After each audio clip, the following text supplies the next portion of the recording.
Hello, listeners, and thank you once again for tuning in to Realms and Nerds, our D&D adventure comedy podcast. I'm RJ, and this is the newest episode of our first main campaign. Don't forget, we have a special coming up next week with a very special guest. I'm very excited for you all to hear it, so keep an eye out for that, or keep an ear out for that, I guess. Whatever. If you happen to like our... to be honest, repetitive music that I make, you can find it on my SoundCloud account. That's at soundcloud.com/therjmoore. You can find accounts for our podcast on social media at Twitter, Tumblr, Instagram, and Facebook. Please be sure to leave our show a rating and a review on your podcast service. It would really help us out. If you make a post about our podcast on social media, be sure to include the hashtag RealmsNerds. That's all one word, RealmsNerds. Once again, thank you to our dear friend Kyle for composing our main theme. Thank you all very much for listening. I'm very excited for you all to hear this episode. There's lots of interesting stuff happening for the overarching narrative, as well as, the usual goofball things that we say and do. So, let's not delay any longer and return to the realm of the Return of Ornon. Previously, on Realms and Nerds, the Return of Ornon. We have learned of a man who has surrounded himself with evil creatures deep in a wasteland of the Garden of Stone. This man is said to wield a silver ring which grants him unnatural life and also unnatural magical abilities. There's this area, we call it the impasse, so you can't really get through unless you take a good deal of climbing and sort of scrambling over rocks. Some campfires and some various fiendly-looking fellas hanging around there.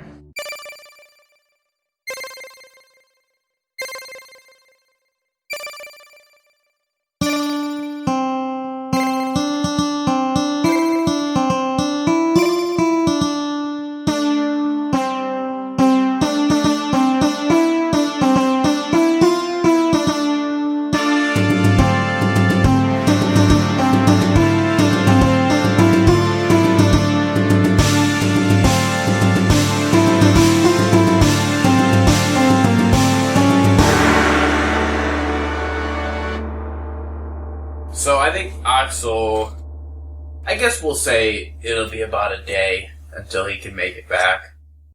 You guys had this discussion with Leroy, kind of negotiating with him. So after you guys finish up with them, they kind of moved off. You can't really see them anymore. And obviously we had the little interaction with Mikhail, and, giving the gold to Axel. And all that stuff. Well, and the message. So specifically, you were telling them just to go kill those guys, and then just was there any sort of instructions past that, or was it just a, go take these guys out? Kind of a, take them out, eradicate the evil in this area, and then wait for further instructions. Well, eradicating the evil in this area might take more than one day's work, because there's a lot of evil in this area. It's 30 soldiers. You're being very vague. He's letting you know that that vague instruction. There's a lot of evil. There's still a lot of evil in this area. It is attached with the name of Leroy, and I think I gave it some hard quotes. His boys that gotta make a living. Yes. I think I remember you actually saying that. Leroy and his boys sounds like a 50s was looking to make malt shop band. Was looking to make Leroy and his buddies a fan favorite, but I guess not anymore. Where you ran into these guys a little bit past midday at that point, if I remember correctly. So, we figure you had a little bit of negotiation with them. That didn't take up too much of your time. So you're still looking at, several good hours of daylight before things even start to get dark. So even though Leroy is sort of, I guess the way that he described this was somewhat vague, you have a general sense from what he told you that you can probably reach the encampment that he talked about by nightfall. So the question then becomes, do you guys want to try and come up on this camp during the night, or do you want to camp out and go tomorrow, or do you want to try and look around? What's your plan of attack here? My personal vote is that we just continue on. We just completed a long rest before encountering Leroy. All of us are pretty much good. Now here's the way I see it. This one can't see well in the dark. The rest of us are all fine on that front. Now this encampment that we're going down into, they're already well lit. So there's no good reason for this dragon here to be walking in with a ball of light when he can just tail behind one of us. Have you ever stepped on a Lego? I don't know what that is. Oh wait, yeah, my kid had one of those, before he died in a fire. Did you step And on he a was toy murdered. soldier when going to the bathroom at night? No, because I got dark vision. Ah, yes. All I'm saying is one of us can lead him, and then we all can make it down there in the dark. Then when we get into the encampment, he'll be able to see, fine as wine. There's no real reason to produce any flames if we can see the encampment that's lit up. I Exactly see what where I'm he's going saying. with this. As long as you can see where your feet may wander on your way to the encampment. As long as I'm behind one of you, should be fine. I guess here's the question, because they reference 3 different levels of darkness. Is it because of the campfires, the area that we're walking to go into it, that's just going to be considered dim light? So it'd be dark enough that he can't see well to go on his own, but light enough that he could, walk and see, somebody right in front of him to keep track of where he's going? Have you ever been around a campfire before? Yeah. It's that amount of light. Alright, fine. Yes. Let's go. You should definitely be able to see Okay, so we start. Yeah, alright, let's keep going. You're clarifying levels of darkness, literally. Because picture there's a 3 levels of campfire. darkness in this game. There's... You've been around a campfire, haven't you? We All right. talking level 1 campfire? We talking level 10 campfire? Yeah, what level of campfire is this? What's this campfire What's its AC? man? Are we talking about, 3 sticks burning or a barn? Wow. Alright, you just fall behind me and let's Wow, get going. Temple of Bones has some real rage in it. Lighting a whole barn on fire. Hey, you never know. It might be a Slayer concert. Slayers is a band of executioners, yes? In this world. I believe so, yes. Awesome. Alright, Dragon Boy, you fall behind me and let's go. Don't call me Dragon Boy, short man. Alright, so you have all generally agreed that you should continue walking towards your goal. And so, with that highly motivated purpose in mind, you continue walking. It is more or less an uneventful trip. You can say what you want about Leroy and his unscrupulous methods, but he and his boys are in fact fairly good at keeping their stretch of the road clear of other more malevolent beings. I don't like it. Yes, we're well aware Or are you of the feelings that good old Joan has about bandits that charge a toll on roads that are supposed to be free.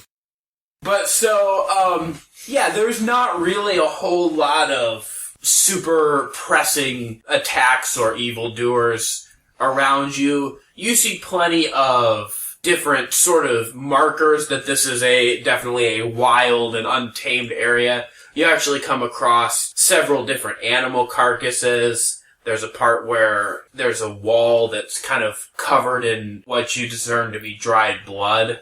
There's a sign that says this place is wild and dangerous. There is actually. It's weird. So somebody has a pretty interesting sense of humor. Maybe Leroy, who was going to be a fan favorite before he was killed. Is this like an he's episode of still Scooby-Doo where there's a sign that says turn back? I'll point out we still do not know. Enter at your own risk. But yeah, no, so more or less this is essentially an uneventful trip, although somewhat foreboding, not particularly pressing. And so as you walk along, it just continues on as it has before. The ground is at a slight but steady downward slope. At this point, actually, as you start to near closer to the middle, you notice that from the looks of the way everything goes, nighttime is actually going to come for you a little bit sooner than you had initially anticipated because of the way the sun is going to go over the edge of this bowl that you're in. Was that a metaphor for death? Nighttime comes quickly for you. Well, it might be. We shall find If out. Kill your character off. If Joan keeps up his stellar use of fire, then death might come quickly for you, my son. Well, in this place, everything just turned to glass. Knowing you, you will manage to hit something You'll that catch your burns. foot on fire, for all I know. No, yeah, so it's actually, as you're walking lower and lower, you're actually seeing that it's gonna get to be dark a lot quicker than you had initially anticipated. I lean over to Rhomash and say, "Hey, big guy, the sun's getting real low." I'm sorry? You okay? Yeah. Rhomash nervously starts edging away from the drow, looking a little You uncomfortable. alright over there, mate? Joan, you might want to keep your distance So from this much guy. time for me to go hunting. He's gonna get buck-ass nude and run around killing everything in sight while we go off to do this mission. Apparently, Mikael is feeling experimental currently. Ooh. The full moon's coming out. It's getting a little Kinky. wild. Anyways, for a real question here, though, as you're seeing that it's going to get darker a lot sooner than you thought, do you guys have any sort of change of plans? I know you were mostly planning to kind of keep walking through the dark anyway, so does this concern you, or are you guys just going to keep Just keep moving going. on? Oh yeah, I I'm not figured it was shaking gonna get in dark my anyway. boots. I figured it was going to be dark anyway, so... I thought it was already We march through a forest at night. What's the difference in walking through a valley at night? And there's no moon yeah, then. no overcovering foliage. For bird peoples to kill us. Don't worry, guys. I can burn down any bushes if it gets too dark. There are no bushes. You know, the one time you aimed at the bush, you hit one of us. As far as I think we continue. The group shall continue as previously. Let's keep going. Carry on, my wayward son. Alright. So, There will be peace when we are done. just as the last rays of sunlight are shining over the lip of the edge of this city, you come upon the broken down building that Leroy told you about. And it is indeed a massive building. You can tell just from the general size of it that this building, when it was standing, probably would have stuck out even above the edge of the bowl. It was just a massive structure. Are there any obvious openings into the building? There's Not- a big ass door. Well, I imagine it's tipped on its side right now. It or is on something. its Yes, So- it fell over, yes. So the answer to your question is more or less no. If you wanted to, you could try to climb your way over it, but, I mean, Is it tipped kind of sideways to us, towards us, or away from us? sideways. So it fell across where the main roadway was. So when it fell, the kind of top half or top third of the building is sort of what came down over the road. Refresh my memory, was Leroy and his boys went like around it, right? And then they like found the encampment. Yeah, so what they told you is basically as you're coming up to this building, what they said is that the way that they always got around this, because it's kind of dangerous to try and climb over the top, is they veered to the left and went around the building on this sort of pathway that they had found through the buildings. And it was on this pathway area that they found this encampment. Well, we could either go directly into the encampment or we can try to sneak our way in. But How do you sneaking in propose we sneak in? would require climbing the structure. How tall is the structure on its side? Even broken down and like blasted apart from falling from that high, most of it still looks like it goes up at least 6 to 8 stories. I say we walk.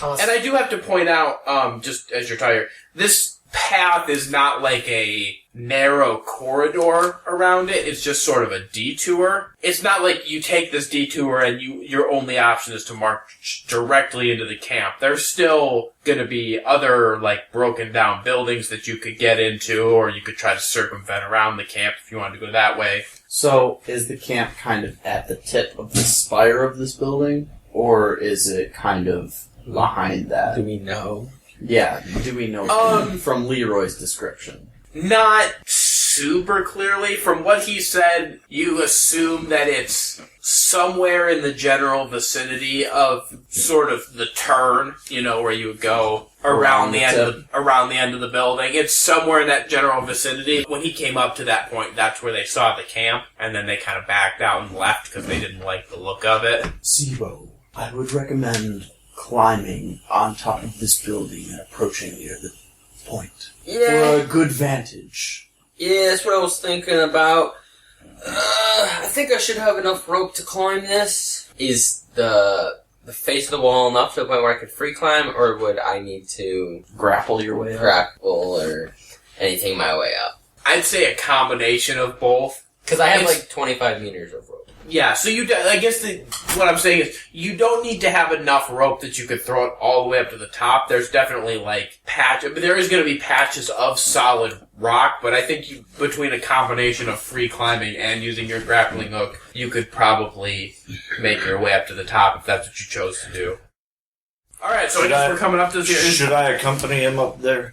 I was suggesting athletics two. I was suggesting and get up two on there. the ground and two on the Alright, top. I'll there. go up with him. Alright, Joan, you go with me up the building. Rhomash, Mikai, you guys go around.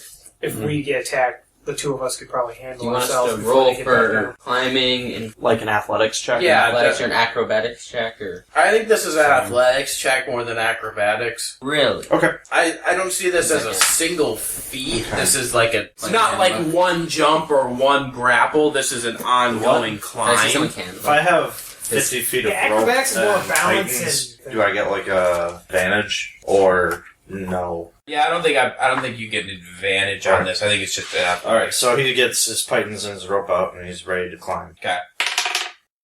That's 21. Yeah, I think with 21, you're doing okay on this. Look, I'm doing it. And I'm getting up. I'm climbing. Well, it's better climbing than you are shooting. Thanks. So you're saying it's just an athletics check? Yeah. Okay, then I only have 14. So I think you both are climbing up, moving up this rock face. You're doing all right. Is there? I'm picturing you backflipping up the rocks. He's just Mr. Mountaineer with his Titans getting up there. Now, if you could just learn to use that gun as well, we'd be set. If you could just learn to shut your trap, we'd be set. Kind of hard. I got a big one. You said, All right. So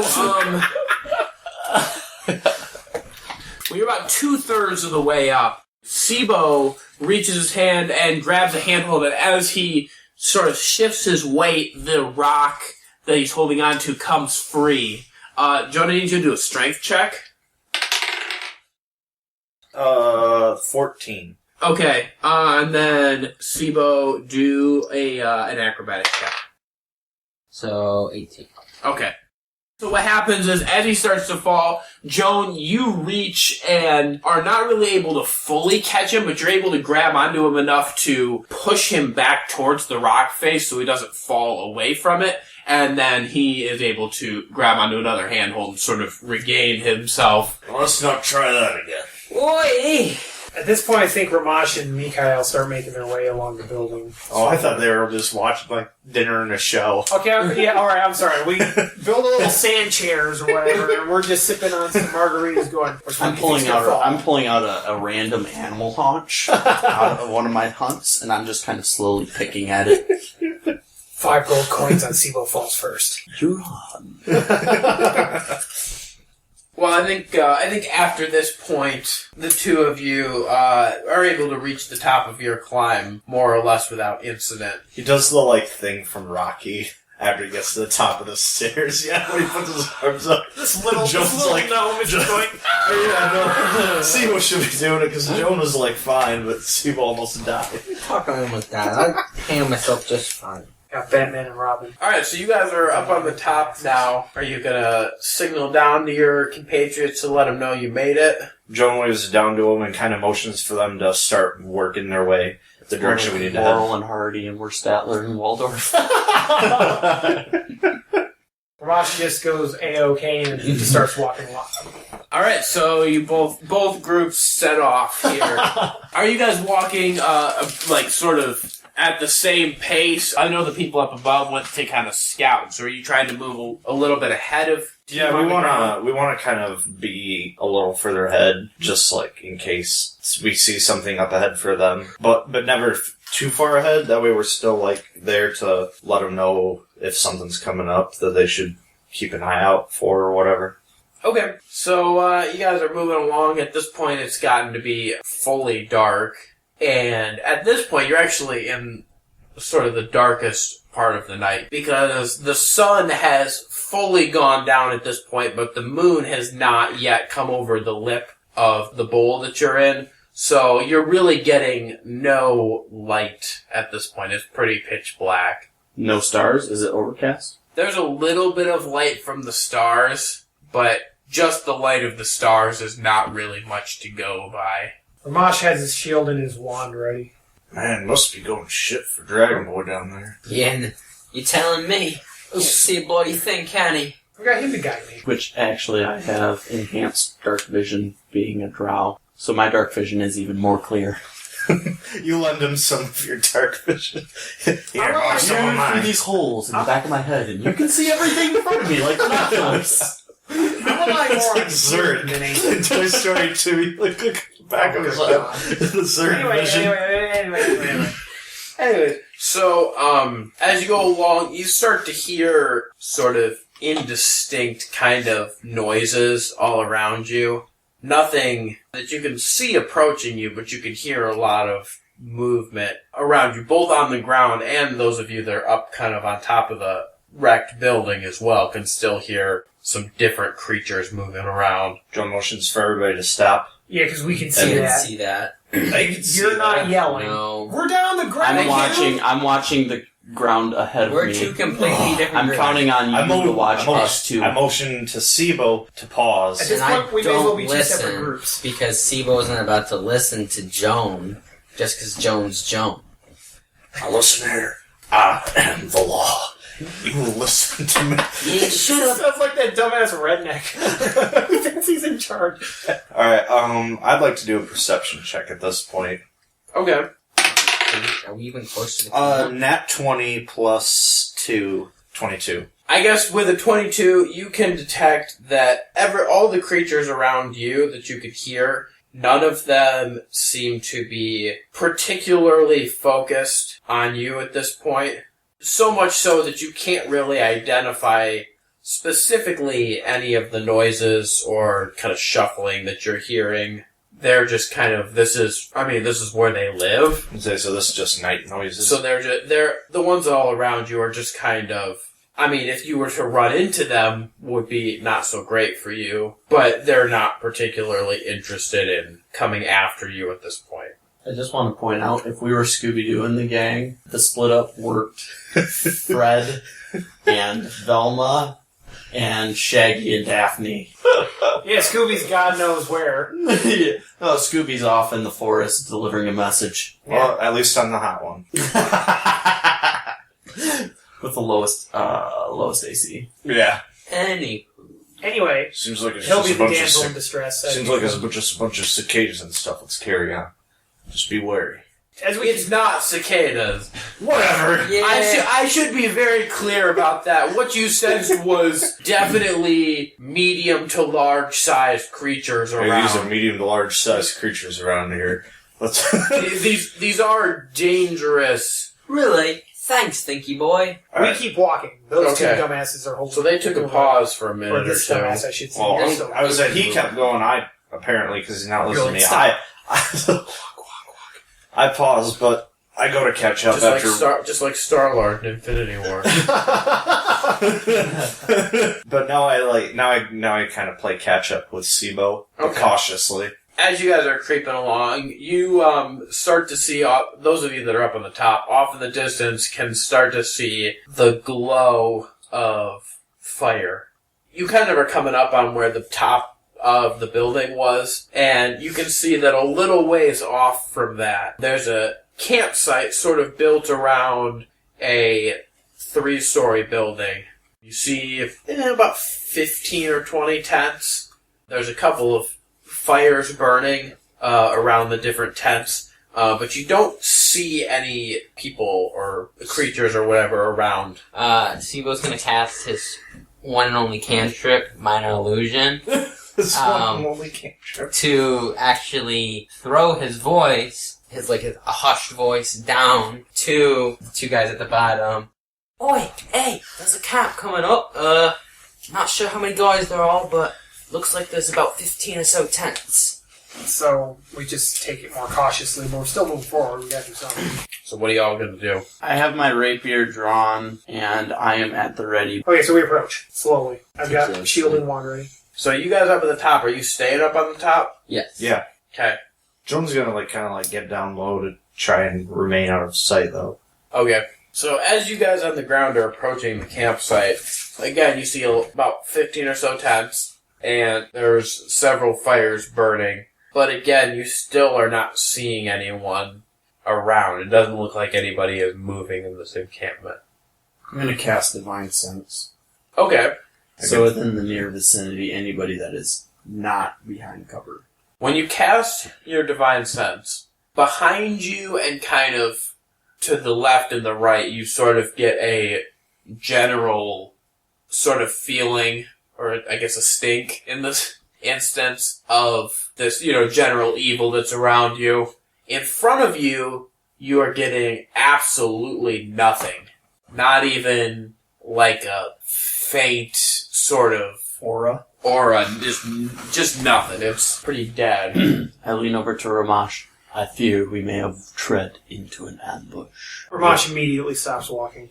Up on the top of the tower, Joan has leaned over to Seebo. I don't like this. Either they've left, or we're getting ambushed. Rhomash is going to, in fact, cast Wild Shape and turn into a giant rat. Okay. And start sneaking forward towards the camp. So I take on its armor class, hit points, speed, strength and dexterity, everything else, and its senses, so I now have dark vision up to 60 feet. Then why didn't you just do that in the first place? I have Could've advanced. snuck all the way It into only the lasts an hour right Did it now. take an hour for us to get to the camp? Based on how long we've been talking, I'd say yes. Anyway, I have advantage on wisdom checks that rely on smell, which I will be doing as I approach the camp right now. Okay.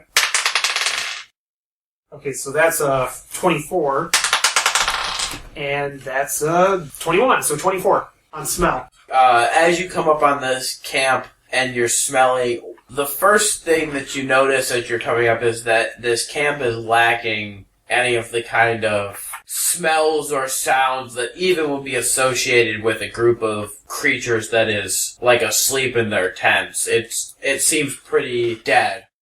As you steal up to the first tent and kind of peek in, what you see is 3 or 4 figures that are laid out on cots, but they are all shriveled husks of their former selves. They almost look like they've been rapidly mummified. Ooh.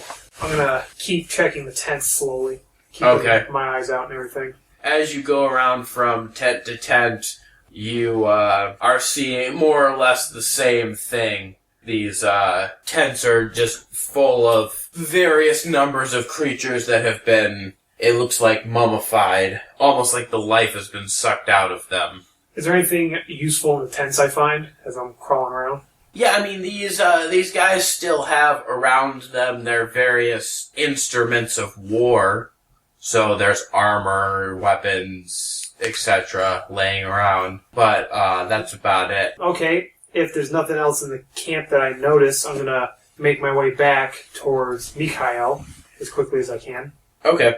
Side note, I did advance as I saw him searching through and moving through past some tents, move forward, and I did look for some arrows. Okay. Did you need me to roll or anything for So you're- kind of scavenge those? I think there's quite a few arrows in here. I don't know if you really actually need to roll to find arrows. There's quite a few in there. And in that time, I string my longbow and I kind of knock an arrow. So you get into this first tent and you find 6 arrows in there.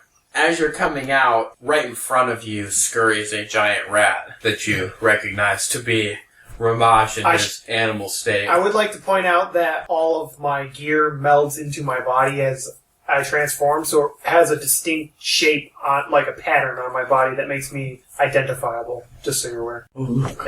A rat that's a member of the Golden Guard. As he comes up on you, all of the sudden, a firebolt streaks across the sky, directed straight towards you guys. Was it aimed at Rhomash or Mikhail? Yeah, it's a one-target spell. It's aimed at Rhomash. So this firebolt streaks through the air and hits you for 4 points of damage, and as it does so, Mikhail, who was not hit by the firebolt, you realize that the firebolt came directly from the area that Joan and Seebo are standing. And as this happens, directly in front of you, where this firebolt came from, as soon as the firebolt is launched, a figure appears, dressed in a black robe that's hemmed with fiery red. And as he turns around, you see a contradiction. This man who appears before you has a white beard that comes down almost to his stomach, sort of in a thin point as it comes down. Yet at the same time, the top half of his face looks baby smooth, almost as if he just popped out of his mother yesterday. And the other thing that you notice is that his eyes are glowing with a fiery red. And as he turns, he addresses you and says, "Well, I have been expecting you." And with that, he disappears. And then, before you can even react, with a bright flash, you see him reappear on the top of the 3-story building that overlooks the camp. This is probably the guy you're looking for. I guess everybody ought to roll some initiative. 22. 19. 19. 12. So, first up in the order here is Mikhail. I am going to cast Hunter's Mark. It's a bonus action. Okay. He is 3 stories up. Yes. Are we talking 24 feet or are we talking 30 feet? We're going to say he's at about 30 feet right now. Okay. Up on the top of this building. So, 15 against AC. Okay, what kind of... Are you shooting at him, or... Yes, I'm using a longbow. A 15 is going to hit, yeah. 8 piercing damage. Okay. Next up is Seebo. From where you are up on top, you are about 20 feet above him and about 30 feet away. Seebo is going to take his rope out, Okay. anchor down at the top of the building, and rappel down. Okay. I think that's a whole action. For, his That's movement. definitely an action. That's definitely an action, yeah. And so now he's Actually, what's your movement speed? Probably 30 25. Okay. But I can I also- go down the building. So that's only going to take you about halfway down the building. But then I can also use my bonus action, which is a dash. I don't know if dash really works for traversing vertically.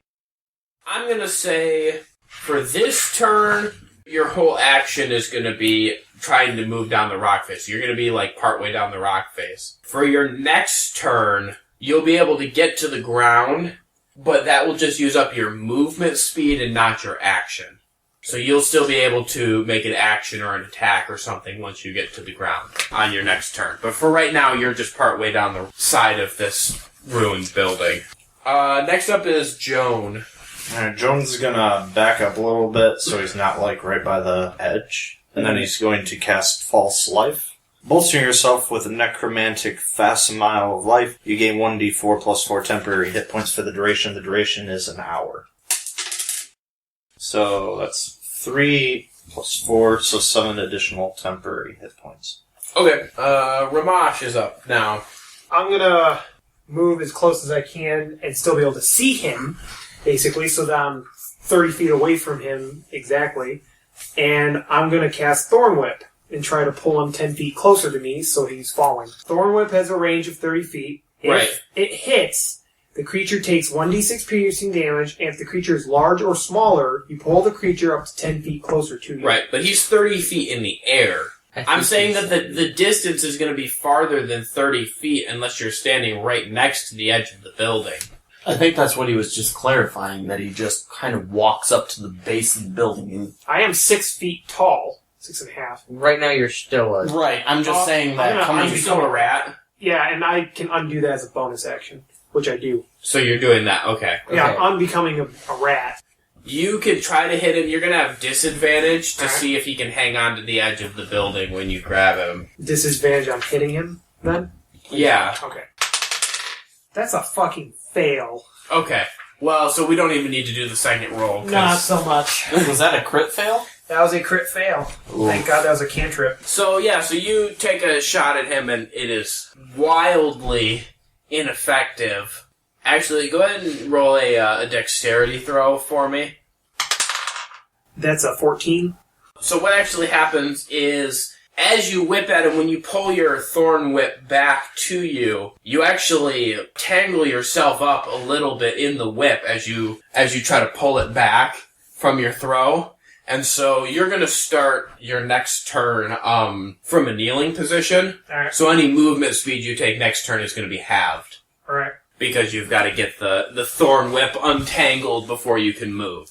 So next up is this mage that you've come across. By the way, his name is Bysil. I don't know if I ever mentioned that or not. Not at all. No, we I don't. mean, his name doesn't really come up in conversation with us, but... Is that like BYCEL? Bysil. Bysil. So he's going to cast Suggestion on Mikhail. So you need to make a Wisdom saving throw. Okay. It's a 13. So Mikhail's mind, for just a moment, clouds. And he hears a voice in the back of his head that, for a brief moment, sounds almost like the voice of Bahamut, that tells him that he should unsheath his bow and fire an arrow at the man that is rappelling down the side of the rock face.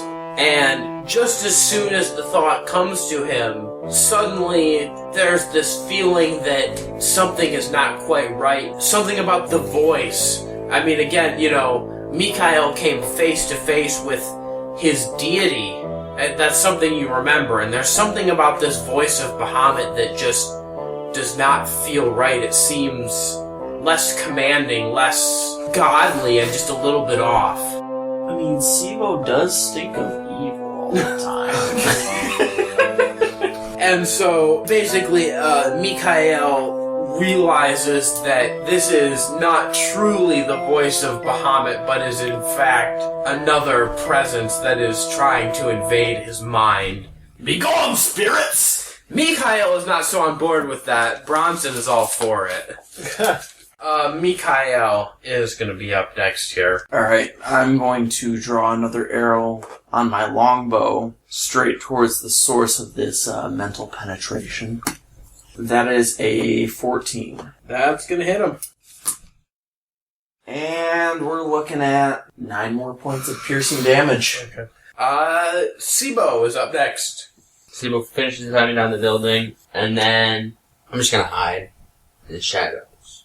Okay. Since you've landed right here at the edge of this building that, fell from a pretty great height, there's quite a bit of rubble on the ground. Are you going to get behind something, or are you just kind of More so crouching? just kind of scurrying off to the side where he has distanced himself from the action, kind of just to get away, to not be really part of the our foes' gaze. Definitely. And you have an advantage on that. Don't forget about all that. Because you got that nifty cloak on. Oh, right. So, Joan is up now. Joan is going to pull out, he already had his revolver out at this point, but he's going to pull it up, take aim at Bysil, and he is going to use Chromatic Orb. Okay. So that is going to be 15 versus AC. That will not hit. He must have an advantage on, magic attacks. It's quite possible. My 14 landed. His 14 landed, his 15 landed, his 15 failed, that was a spell, and my spell landed a 1. I think he has an So- advantage on spell attacks. Failed. Shit. So you're fucked. No, that just means I got... Use your damn bullets. shit. Yup, that just means time for the regulars. Man, have we ever actually seen Joan attack with just a bullet? No. No, I'm It's excited. always been tied to a Yeah, because that's the spell point. attack. But that's why I have it as bullets. That way I can still do that in case of emergency. And this is emergency. Oh boy, howdy, this is emergency. Rhomash, you are up. There's a door to this building, correct? A way to get up to the roof, I would assume. Correct. So first I'm going to disentangle myself from my own whip, and then I'm going to run into the building as quick as I can. Okay. So you are now on the You're running first... towards the elevator. You're now on the first floor inside this building, and what you can see is just... It looks similar to a lot of the other buildings that you have looked into in this town previously. This town has been abandoned and dead for a long time, so there's not really a lot in here in the way of physical things. It's more or less an empty room. There's kind of scattered pottery, sort of junk laying around, but other than that, it's mostly empty. There is a doorway kind of near the far end of the room that appears to have a stairwell in it. Okay. But that's about as far as you can see from where your movement carried you into the building. Alright. So that's I guess unless do you have any bonus actions or anything like that? I'll just ready the dodge actions, so if someone tries to hit me, they have disadvantage. If I have to dodge, I have an advantage. I don't know what could be in this building, so. Ghosts. Alright, so it's Bysil's turn. Bysil is gonna launch magic missile at Joan.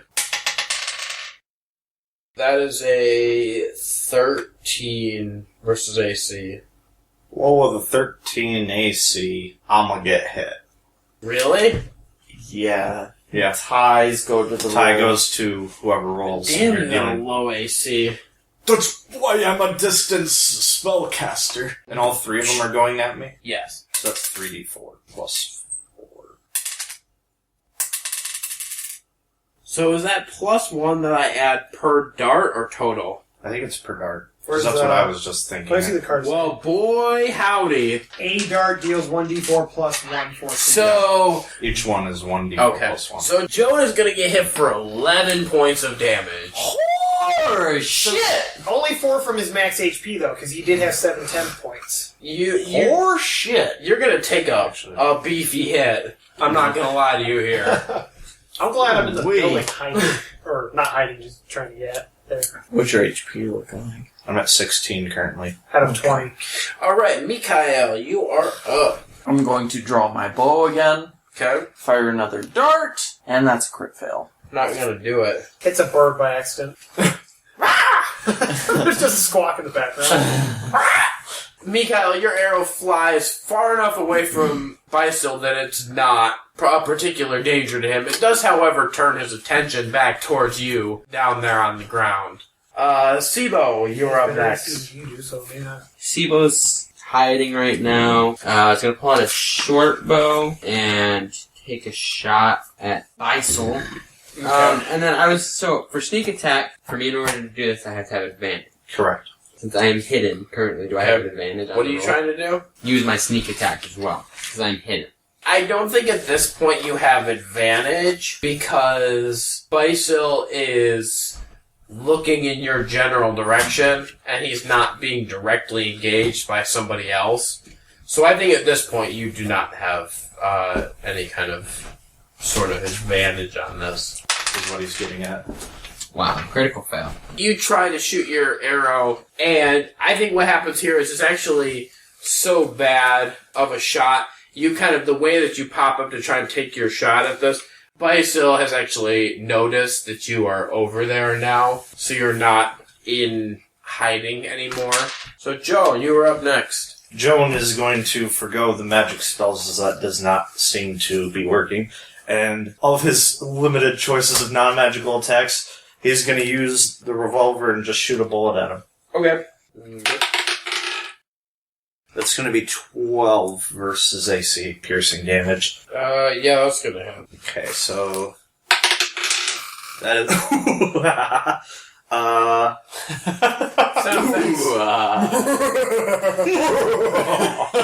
that's going to be 11 damage. Damn! Dang. Okay, you hit him for 11 points of damage. And, Rhomash, you are up. Okay, I'm going to go into the stairwell that I saw and start climbing. Okay, I think, you 30 feet of movement? I do. Correct. Okay, I think with that, you're on the second floor, you're heading towards the stairwell that's going up to the third floor. Is there anything on the second floor I should note?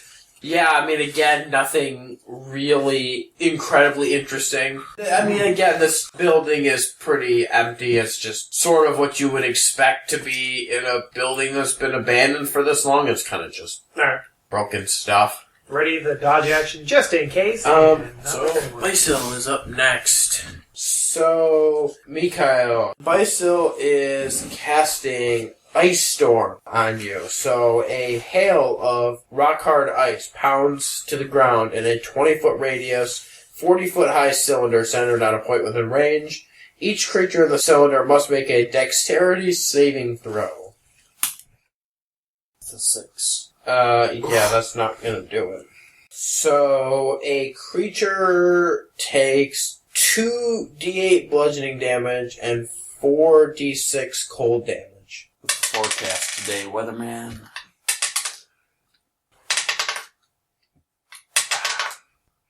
Snowy with a chance of death. That's 24 points of damage. Holy shit. I am down! Hello, darkness, my old friend. So Mikhail is on the floor. I think what happens is a God. magical hailstorm opens up above Mikhail, just pounding him with hailstones the size of your skull that just beat him into the ground, and he is laid on the ground, friends! unconscious and bloodied. And next up is Mikhail. Saving throw it is. 10. Yeah, 10 is a fail, yeah. Just short of success. Seebo, you were up. Currently, how far am I away from, like, the base of the building? Probably about 40 feet or so away. Shoot. Okay, well, I'll take my full 25, and then I'm going to take a shot with my bow. Okay. Alright. Well, I guess I might as well just, that's 4, 5, 6. So 8. 8 is not gonna hit. I don't think so. So your arrow's gonna And then I'm gonna take past my him. bonus action to hide Okay. with the rubble, or actually at this point I'm probably close to, I could duck into one of the tents. Okay. So yeah, we'll say that you dive in. You're actually laying on top of the skeletal boys that's in there. On top of them? Yeah, kind of dive I in. fondle them for some coins while I'm in there. That's good old Seebo is trying to earn an Never extra fails. coin. Let a wherever he hand can. check. Actually, do I just need to do an investigation, or? I was going to say, sleight of hand against a mummy. Yeah, I think you can fondle a mummy, and we'll give you 5 gold coins for that. Awesome. So Joan, you are up. Jonah's gonna do another pot shot at that mother lover. You know, he really does love his mom. He actually just got back from visiting her on her birthday. Well, isn't I that nice almost to feel hear? bad. Time to for die. playing Time to cry. Critical fail. Are you shitting me? No, so here's actually what happened. Even though you were shooting this as a normal shot, not as a magical ability shot, your revolver is still charged with the residual energy of the magic you've thrown before. So the shot, as you fire it, actually kicks in some of that residual energy from the revolver. And I'm actually going to need you to make a wild magic throw for me. Okay. Well, I'm waiting forever for this. here we go. That's a 12. Okay. So what's a 12 equate to? Roll a d10. Your height changes by number of inches equal to the roll. If the roll's odd, you shrink. If the roll's even, you grow. So that's 10. So that's even. So I think I grow 10 inches. So, damn, Bro, you got like almost a foot taller. So Joan grows 10 inches. So how tall are you now? Joan is now 6'10". Alright. I am. How long does this last? It doesn't say. I think it's a permanent change. I guess. Oh Joan's my 6'10" now? He's a tall fucking Joan is 6'10". So Joan is now 6'10". taller than I am now. Howdy. He's a tall, lengthy man.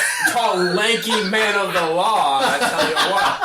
Y'all been He's also a bigger around here. He's also a bigger see over your target. skirt now. What? Why would you be wearing a skirt? First of all, it's called a cut. What? Hold on. Hold on. Just a minute. Fucking. In game. I don't think that Joan is wearing a skirt or a kilt, etc. As far as I know. Out of game. What the fuck? That's your cousin. Bro. I didn't say I want to see up his skirt. I He said also Seebo- said Seebo, not I said Rhomash. Seebo can see up his skirt. Seebo's fucking short. But you were picturing it. No. And that's what I have the problem with. What actually came to mind was You were picturing Seebo You sinner. looking up his skirt. Yeah, well. Yeah, well, he said. I have no shame in this group, so... Boy, Alright. So Joan is now I'm now a basketball star. a lanky 6'10". I'm gonna need to bulk up. He's actually going to change his name to Joan Dunks real good. Alright. Air Joan. Fuck, why haven't I used Magic Surge more? This is great. It is. That's a really great. Oh, yeah, okay. From the bottom of my heart, I'm so glad you rolled a critical fail. Rhomash is up. Imagine Rhomash is surprised when he comes back outside and Seebo's. None of them know this happened. Yeah, you're 50 feet in the air. You're about to come down later and they're gonna be like, weren't you shorter? What the fuck? Aren't I the tallest now? I believe you are the I tallest. can't yeah. breathe. God. Okay, I'm gonna move this along a little bit. Okay. As I run Go towards ahead. the stairwell, as I'm passing a window looking out to see him on the ground running for the stairwell, as a bonus action, I'm going to cast Healing Word, which has a range of 60 feet, on down guy there. So I get to roll a 1d4 plus my spellcasting modifier. So you're like pausing at a window to do this? It's more like in mid-run. I'm going to say that your movement speed is going to be cut in half here. Just because, like, I can understand you seeing him as you're running, but, like, to see him and to have enough time to recognize that he is downed and needs help, I think that that's going to cut your movement speed a little bit. Alright, 1d4. That is 5 HP, my boy. Congrats. So is he immediately back up then if you hit him with this? he's immediately back up. Springs up Okay. like a spry little He wakes up. So, yeah, so... And then I use the rest of my movement speed to head back towards the... Alright, so I think with that, you are, with the rest of your moves, you are at the base of the stairwell that will take you directly up to this third floor where Bysil is. Got it. So, Mikhail, you are hit with a sudden burst of energy, and you climb to your feet, and you now have 5 hit points. Okay. Bysil is actually up next. Joan, I Yo. need you to make a wisdom saving throw. Okay. 17. Damn, y'all are throwing some fire when it counts, but... or more so I should say when it doesn't count, because when it does count... So, Joan, suddenly you feel a presence invade your mind, and this presence speaks, and this voice that speaks in your head sounds exactly like your wife. And it says, Joan, that half-man has been nothing but trouble to you. You should kill him and be done with it. And as you begin to swing your revolver towards Seebo and aim to take the fatal blow, suddenly it occurs to you almost as a secondary thought. You have a quick flash of the pain and the suffering of your wife and of her funeral. just that pain hits you like a stab, and you realize that this voice in your head can't be real. That what's going on inside of your head is nothing more than that. And with almost a defeated and dejected sigh, you move your finger away from the trigger of your revolver and sort of breathe out and relax yourself. Mikhail's up next. I rise out of my death-like sleep, immediately draw an arrow on my bow. For 16 against AC. That's gonna hit him. For 11 points of damage. Alright. Seebo, you are up next. God, this guy can take a hit. With my movement, could I move from where I currently am to the side of the building and start to climb? You moved closer to the building right on your last I did. movement. Yeah. Okay. I'm now probably like 15 feet away from the building. I think what you can do here is you can get to the edge of the building. If you're going to climb up this building, then I need you to do we'll do an athletics check to get up the side of this building, to start climbing this building. I guess it's a 6. Okay. So, yeah, I fuck think me. Seebo tries to climb up initially and can't really get up. So you're just standing at the base of the wall. Yeah. I think when you're standing at the base of the wall, you're definitely hidden. It's dark over there, and yeah, it's also like right under him, so he's not really looking at you, so you're definitely hidden at that point. Gotcha. So Joan is up next. Joan's gonna try and shoot another bullet at this dude. Okay. Just the bullet. Well, that's gonna be a 7. A 7 is not gonna do it. That bullet, you know what we're gonna say actually is, because of Joan's new height, he actually has not quite gotten down his aiming in terms of, pointing his revolver in the right direction, and so his bullet flies a little wide because of this adjustment period. You're going to be banging your head on a lot of things. I'm gonna get I love down. Rhomash is up. Okay, Rhomash is going to run up the rest of the way to the roof, if you can. Let's do a strength check. Okay. Alright, Rhomash. You run up the stairs and yell, "Surprise!" And he turns around and he's like, "Oh, wait a second."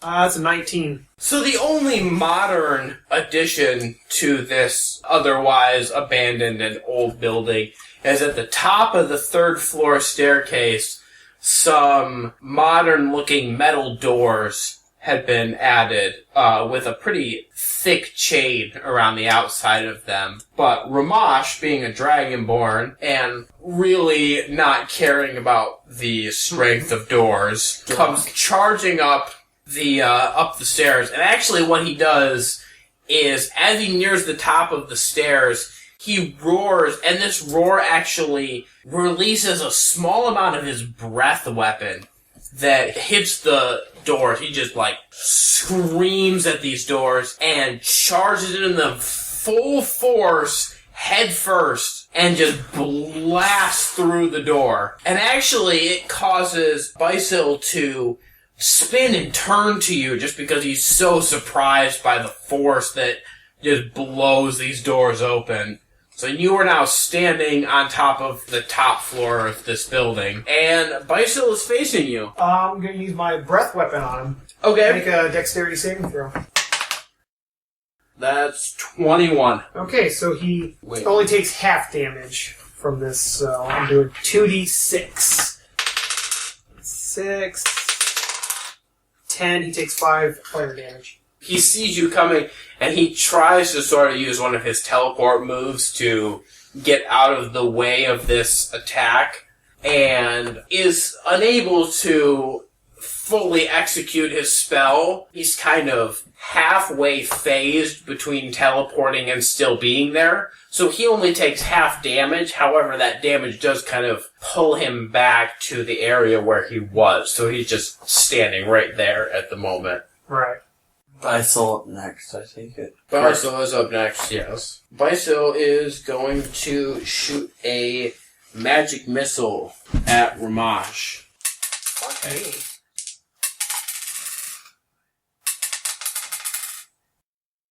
So that's going to deal 9 points of damage on Rhomash. Okay.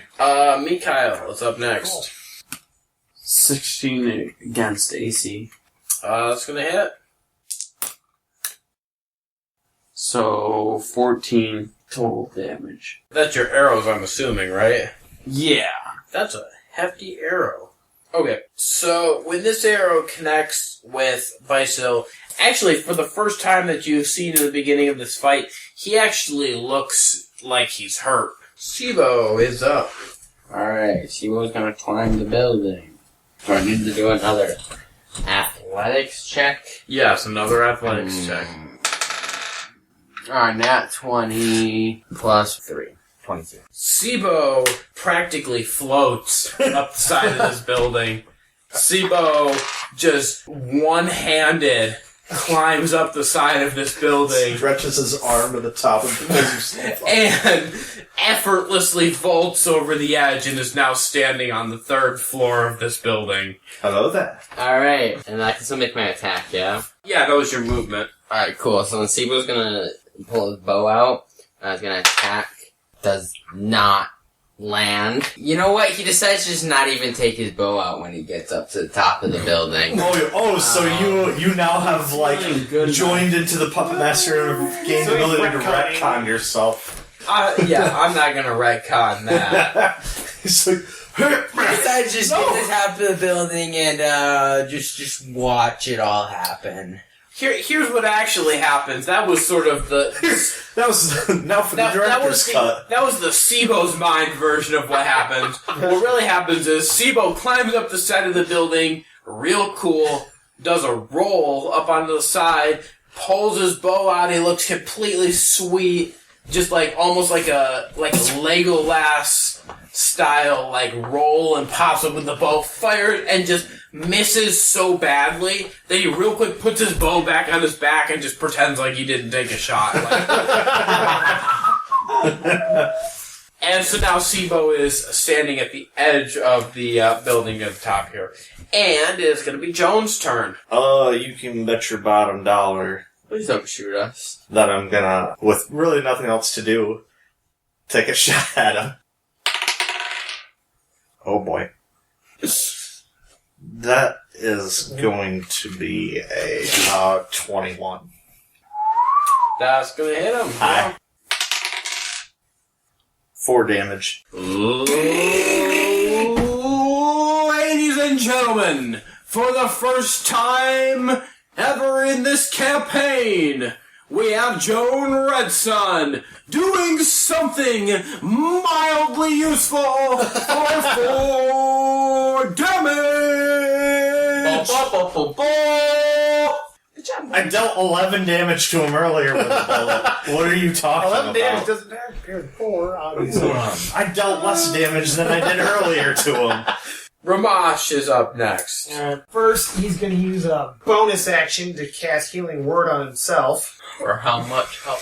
And what is I'll that tell you in a healing second. word for the class? Pineapple. It's also a safe word. Okay. I get 6 HP back, so we're back up to 11. And then I'm going to run over to this douchebag and slice him with my scimitar. 9 against AC. I got this nasty feeling that didn't connect. Probably not. So Rhomash runs forward and takes a swing at this guy, and he sort of does a split-second teleportation.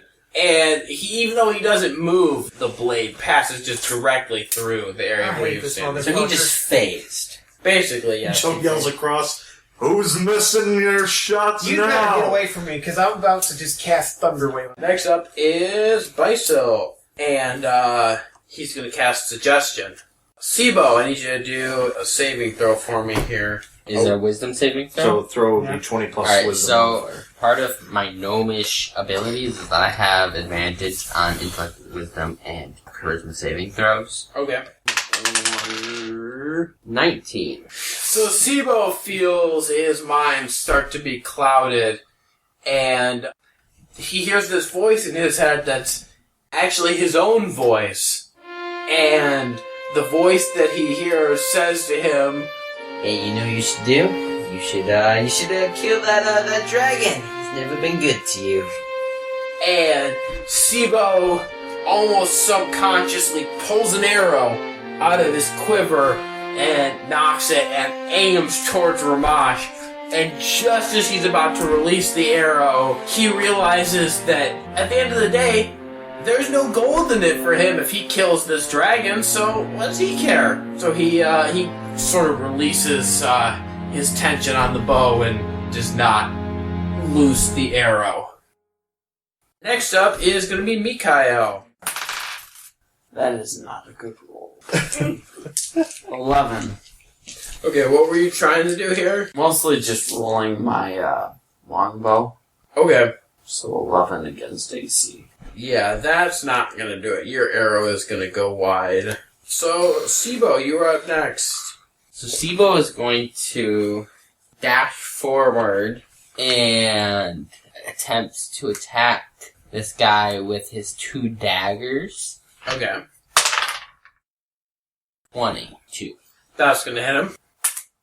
You realize you have to roll an You have to attack roll for the second dagger. attack. Oh, okay, so 6, and then add the... No, I meant you have to roll this again. D20 for your second again for your dagger. second they don't dagger. both- Yeah, they Yeah. don't Okay. both just get the hit. So the first one was 4. D20. 9. And the 9. second one is... 9 damage on the first one? Yeah, the second one I don't think probably going to hit. I only have 12. That is actually going to hit him. Oh, wow. Straight up and down. 2. So, with that dagger attack from Seebo, he reels back and is looking very much worse for the wear. But And then Seebo's going to take his bonus action to disengage. okay. Just kind of fall back to right around Rhomash where he was. Okay. Stay So up next the up is building. Joan. Joan has to take this time to reload.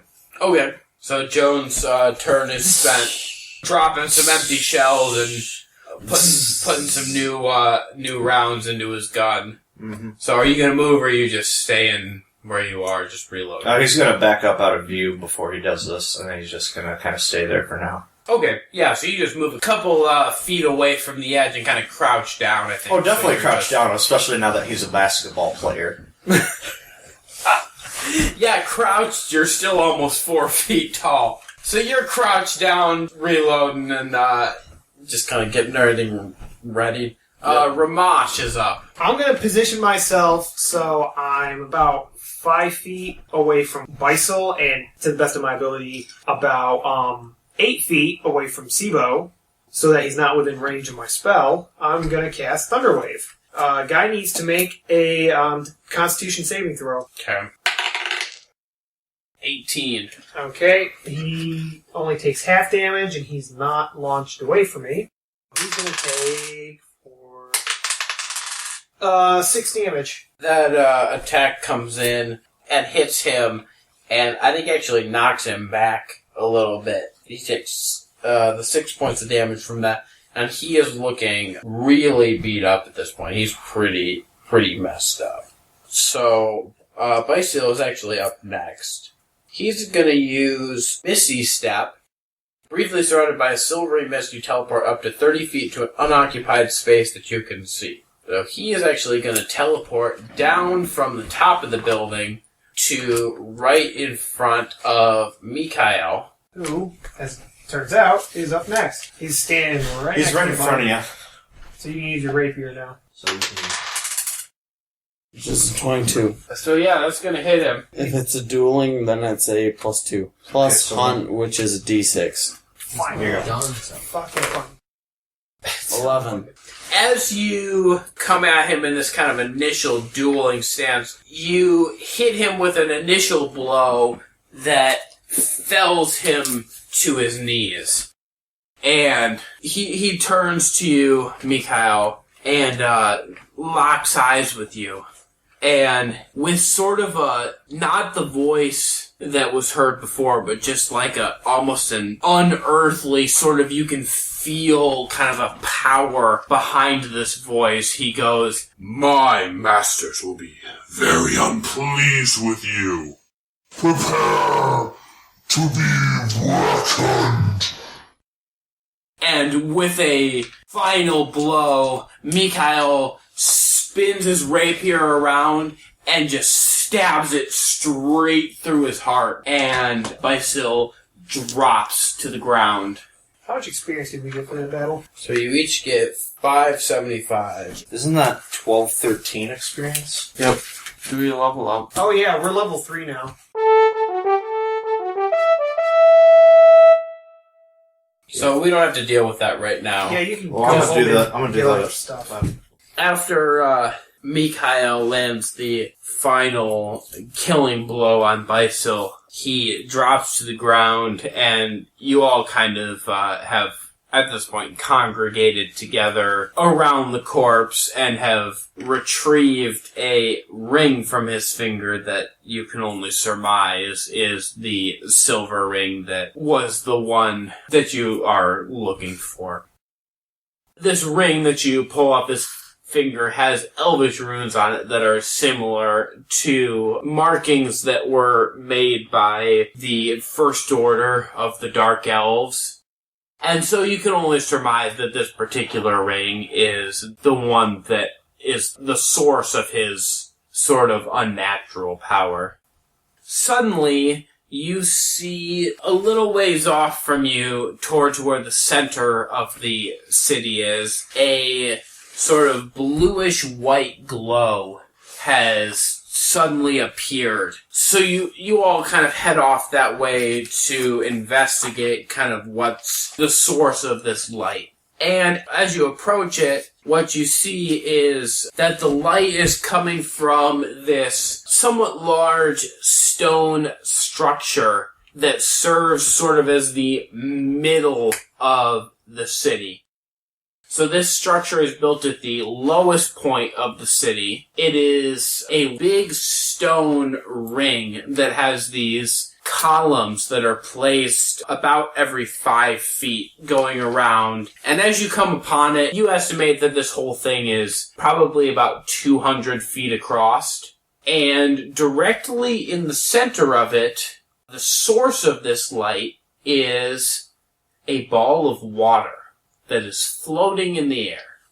And so inside of this ball of water, you catch for the briefest moment some kind of figure. But what happens is this figure just immediately disappears. The ball of water slams towards the ground and sort of explodes out, making a small puddle area about 20 feet across in the middle of this stone ring. And as you come forward upon closer inspection, you see that this puddle itself is shimmering, but when you look into it, you actually can see sort of images that are coming through the puddle. And so, after a little bit of examination, you determine that this puddle is exuding some magical properties that are actually making the water a portal that would allow you to sort of teleport from area to area.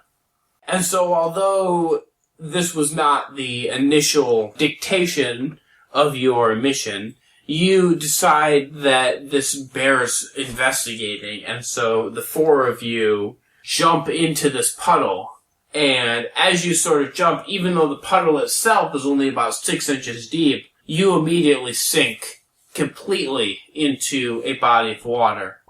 And you're struggling for air. You're disoriented, you can't quite tell which way is up, but eventually the 4 of you are able to struggle your way to a surface area that has some air and you can breathe in this area. So you swim a little ways and make it to some solid ground, a small stone outcropping that is coming out of a larger stone mound. You all climb up on this and sort of catch your breath, and as you look, what you see is something that can only be described as unworldly.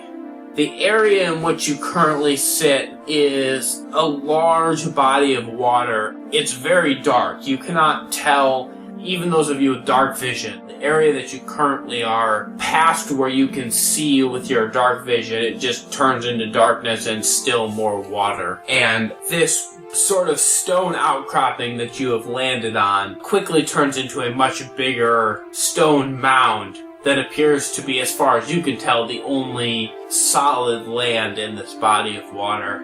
At the top of it is a sight that you have never seen before. There is large spheres of water, about 3 or 4 feet across, that are floating near the top of this stone mound.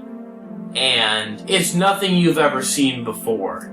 Inside of each sphere, there is this creature that appears to be almost shaped like an eel, but much larger than any eel you've seen. And even though they are kind of this long, unibody shape, they almost have a kind of humanoid sort of appearance, just in the way that they carry themselves in this sort of upright fashion. Every single one of them is in this sphere of water that is encircled around the edge of this stone. And they appear to be chanting. This chanting is in a language that you do not understand. You cannot possibly comprehend it. It's this very high-pitched, shrill sort of chant. They appear to be fully focused on it until suddenly one of these creatures that's closest to you, almost as if it's suddenly become aware of your presence, turns towards where you are and locks its gaze directly onto you. And what you see in its face is something that none of you will ever forget. This face is, even though the body itself is almost eel-like, the face is strangely human. It has a set of eyes, a sort of crooked, protruding nose, and a mouth that appears to be fixed into a permanent snarl. And this sort of unnatural and ghastly face just fixes itself upon you. And suddenly, as its gaze turns to you, all of the other creatures stop their chanting and turn to you and look directly in your direction. And without a word, without any kind of signal, all of these spheres of water that they are contained within begin to float to you. And as they approach you, you look around, you look for a way out, you look for weapons to use as sort of a battle against these creatures. And suddenly, Rhomash notices that in the lake, almost beyond sight, but near the bottom, he can see this sort of picture that distinctly looks like a 3-story ruined building with some camp tents and a fire around it. He directs you to it, and seeing no other options, you dive towards this picture that you see and swim through the water, and as your lungs feel like they're about to burst, you finally hit where this picture appears to be and burst through, and you are again back in the world that you know. And before you even have a chance to collect yourself, before you have a chance to question what you've just seen, the puddle that you went through, where you saw this portal, begins to bubble and sort of almost steam, and as it does so, it grows exponentially. Before when it was just a 20-foot puddle, now it's 30 feet, now 40, now 50, and it's growing at a rapid rate. And adventurers, it is time to run.